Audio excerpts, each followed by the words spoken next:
और इस चैनल के एक और नए वीडियो में। आज के इस वीडियो में मैं इंजेक्शन के डिफरेंट टाइप्स के बारे में बताने वाला हूँ। इसके साथ ही साथ मैं इस वीडियो में ये भी बताऊंगा कि इन इंजेक्शन को बॉडी में कहाँ दिया जाता है। इंजेक्शन का मतलब होता है किसी व्यक्ति के शरीर में सुई के माध्यम से दवा को डालना। सुई को एक हॉलो डिवाइस जिसे सिरिंज कहते हैं उसके द्वारा बॉडी में इंजेक्ट किया जाता है।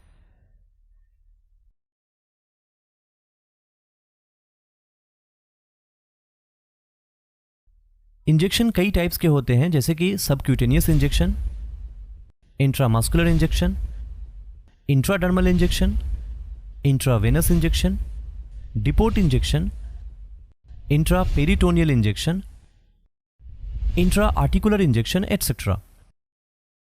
लेकिन इन सब में सबक्यूटेनियस, इंट्रामस्कुलर, इंट्रावेनस और इंट्राडर्मल प्रमुख इंजेक्शन है। आइए सबसे पहले ये जानते हैं कि दवा को इंजेक्शन के फॉर्म में देने की जरूरत क्यों पड़ती है। यूजुअली इंजेक्शन के थ्रू मेडिसिन देने से वो जल्दी ही बॉडी में एब्जॉर्ब हो जाता है, और दूसरा ये कि जो अल्टर ड्रग्स या मेडिसिन जो किसी और तरीके से बॉडी में एब्जॉर्ब नहीं हो पाता उसे इंजेक्शन के हेल्प से दिया जाता है। इंजेक्शन के डिफरेंट टाइप्स को जानने से पहले चलिए स्किन के लेयर को समझते हैं। स्किन कई लेयर से मिलकर के बना होता है, जिनमें सबसे बाहरी यानी कि ऊपर के लेयर को एपिडर्मिस, उसके बाद के लेयर को डर्मिस लेयर कहते हैं। डर्मिस लेयर वाटर स्टोर करने, बॉडी टेम्परेचर को रेगुलेट करने और विटामिन डी के प्रोडक्शन में सहायता करता है।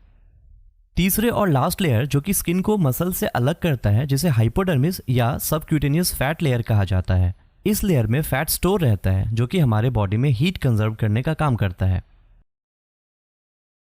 तो चलिए अब इंजेक्शन के मेन टाइप्स को समझ लेते हैं। इस इंजेक्शन से मेडिसिन को स्किन और मसल्स के बीच टिश्यूज में दिया जाता है। इस तरह के इंजेक्शंस के लिए छोटी सी सुई लगभग 1.5 से 2 सेंटीमीटर और 2 से 2.5 ml वाले सिरिंज का यूज किया जाता है। इस इंजेक्शन से दी जाने वाली दवा शरीर में धीरे धीरे एब्जॉर्ब होता है। इंसुलिन का इंजेक्शन सबक्यूटेनियस इंजेक्शन का ही एक एग्जांपल है।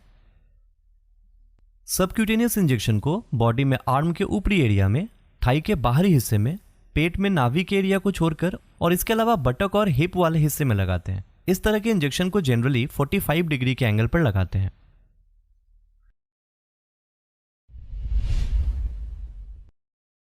इंट्रामस्कुलर इंजेक्शंस मेडिसिन को सीधे पेशेंट्स में इंजेक्ट करने का सबसे कॉमन तरीका है।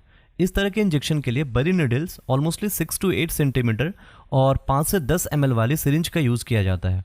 इस तरह के इंजेक्शन का पर्पस यह होता है कि दवा को ऐसी मसल्स में दिया जाए जहां बहुत सारी ब्लड वेसल्स हो, ताकि दवा जल्द से जल्द ब्लड स्ट्रीम में चला जाए। इंट्रामस्कुलर इंजेक्शन मुख्यतः आर्म के डेल्टॉइड मसल्स, थाई के वेस्ट्रस लेटरालिस मसल्स में, हिप के वेंट्रोग्लूटियल मसल्स में और बटक के डॉर्सोग्लूटियल मसल्स में दिया जाता है। इंट्रामस्कुलर इंजेक्शन में निडल को लगभग 90 डिग्री के एंगल पर स्किन में इंसर्ट किया जाता है। हेपेटाइटिस, इन्फ्लुएंजा और टेटनस वैक्सीन को इंट्रामस्कुलर इंजेक्शंस के थ्रू ही डाला जाता है। इस इंजेक्शन से दवा को स्किन में दूसरी लेयर यानी कि डर्मिस में दिया जाता है। इस तरह का इंजेक्शन लगभग 5 से 15 डिग्री के एंगल पर एक बहुत ही छोटी सुई के द्वारा लगाया जाता है। इंट्राडर्मल इंजेक्शन से दवा का एब्जॉर्प्शन में इंट्रामस्कुलर इंजेक्शन, इंट्रावीनस इंजेक्शन या सबक्यूटेनियस इंजेक्शन से अधिक समय लगता है। इसी कारण से कुछ दवा को इंट्राडर्मली दिया जाता है। इस तरह के इंजेक्शन का यूज आमतौर पर सेंसिटिविटी टेस्ट जैसे कि ट्यूबरकुलिन स्किन टेस्ट या फिर एलर्जी टेस्ट में किया जाता है।